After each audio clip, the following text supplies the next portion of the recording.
çıksa. Kara gülü yarım dinle böylece, saylanıp tutursun havadanca. Saçları sare hem yamanca, beygirleri şokun tahta çıksa. Mesele mi?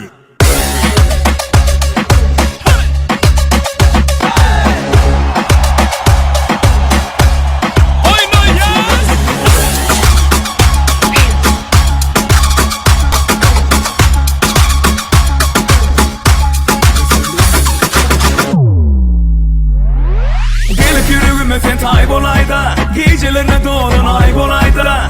Aşığını yalın el koyma derdi, seni de ırkalım gel göreydi. Para gülü yarım dinle böylece, saylanıp çıktursun avadanca. Saçları sare hem yamanca, beygirleri şokun tahta çıksa. Para gülü yarım dinle böylece, saylanıp çıktursun avadanca. Saçları sare hem yamanca, beygirleri şokun tahta çıksa.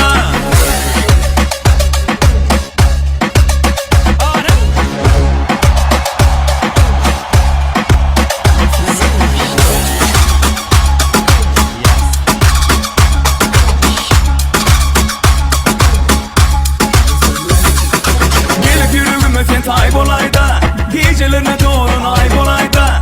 Aşığını yalın el koyma dedi, sensiz ırkalım gel göreydi. Kara gülü yarım dinle böylece, saylanıp çıktursun avadanca. Saçları sare hem yamanca, beygirleri şokun tahta çıksa. Kara gülü yarım dinle böylece, saylanıp çıktursun avadanca. Saçları sare hem yamanca, beygirleri şokun tahta çıksa.